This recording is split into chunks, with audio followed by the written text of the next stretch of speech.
अस्सलाम वालेकुम for class, how are you? I hope you all will be fine. सबसे पहले तो आपको बहुत मुबारक हो कि आप अपनी नई क्लास में प्रमोट हो चुके हैं।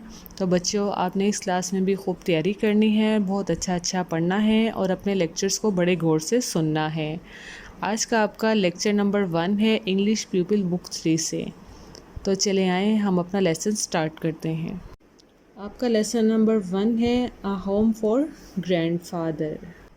जी बच्चों, ये जो स्टोरी है हमारी, ये एक लड़के की है जिसका नाम विलियम है। विलियम अपने रूम को अपनी मर्ज़ी के मुताबिक डेकोरेट करता है। उसके मुताबिक ये रूम इतना बड़ा होता है कि यहाँ पे वो एक ट्रेन के मॉडल को भी सेट कर सकता है।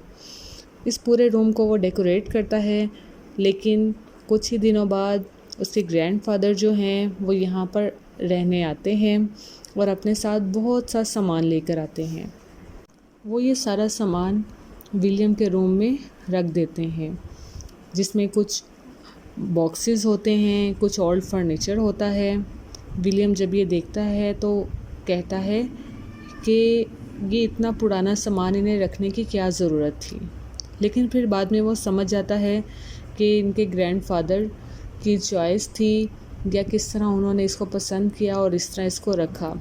इसके बाद विलियम अपना सामान उठाता है और एक नए रूम में चला जाता है, जो कि उसके रूम के मुताबिक बहुत छोटा होता है, लेकिन फिर वो इजीली अपनी तमाम चीज़ें वहाँ सेट कर लेता है। चले आए अब हम इसी कुछ रीडिंग करते हैं। William had a problem. He had to give up his bedroom because his grandfather was coming to live with them. It was a wonderful room. एक बहुत शानदार कमरा था एंड विलियम लव्ड इट, और विलियम इसे बहुत मोहब्बत करता था। It was big enough for him to be able to set out his model railway and still have enough space to leave all his other toys laying about. ये इतना बड़ा कमरा था कि विलियम इसमें अपने रेलवे का एक मॉडल सेट कर सकता था और यहाँ पे अपने टॉयज़ भी रख सकता था। Williams habit of living his toys laying about was a problem. William की एक आदत थी कि वो अपने जो टॉयज़ हैं वो इधर इधर बिखेर देता था, सेड हिज मदर, इसकी माँ ने कहा। But the William didn't think it was a problem. लेकिन विलियम के नज़दीक ये कोई मसला नहीं था। इट वॉज जस्ट हैंडी, ये सिर्फ यूज़फुल था। The day came when grandfather and his furniture would arrive. वो दिन आ गया जब ग्रैंडफादर और उनका कुछ पुराना फर्नीचर था जब वो पहुंच गए। William went to school. William school चला गया. Then he went home. फिर वो घर आया and found a van standing outside the house. और फिर अपने घर के बाहर एक वैन को पाया। Grandfather's furniture had arrived. Grandfather का जो फर्नीचर था वो आ गया था। William went to look at his old room. William अपने पुराने कमरे को देखने के लिए गया. It was full of chest and a huge old bed.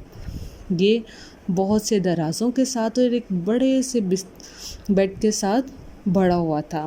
The furniture almost filled the room. इस पूरे फर्नीचर ने पूरे कमरे को घेर लिया था.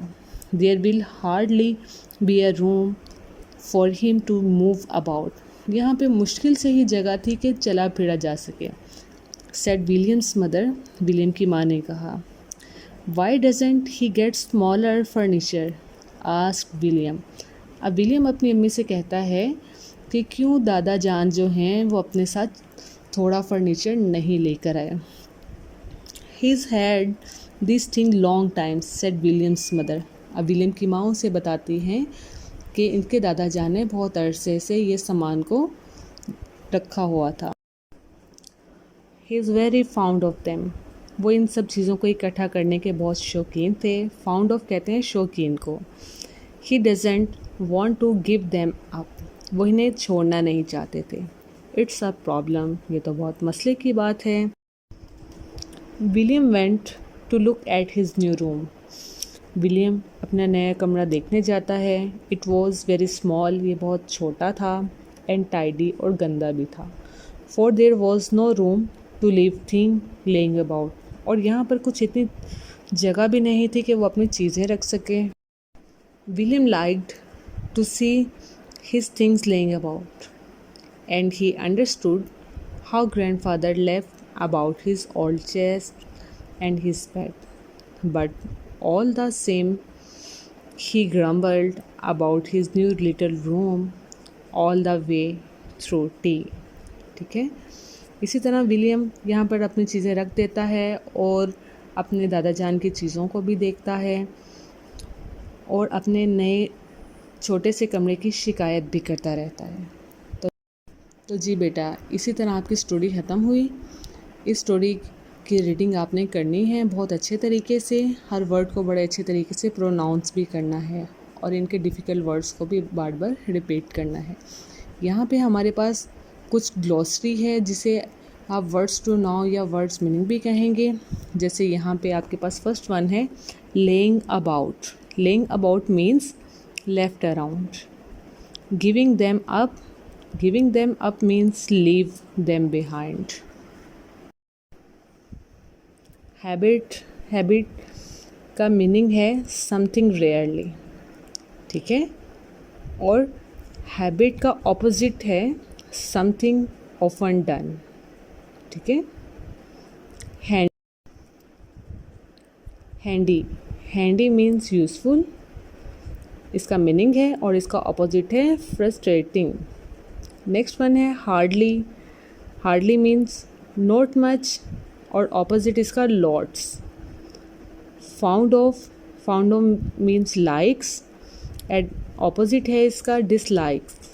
ग्रम्बल मीन्स टॉक्ड और ऑपोजिट है कंप्लेंट, ठीक है। आपने इनको एज ए वर्ड्स मीनिंग भी आपने याद करना है बहुत अच्छे तरीके से, और इनको एज ए ऑपोजिट भी आपने याद करना है, ठीक है बच्चों। यही आपके वर्ड्स मीनिंग भी हैं और वर्ड्स ऑपोजिट भी हैं जो आपके पेपर्स में आएंगे। इसी के साथ आज का हमारा लेक्चर ख़त्म हुआ। थैंक यू, अल्लाह हाफिज़। अपना बहुत सारा ख्याल रखिएगा।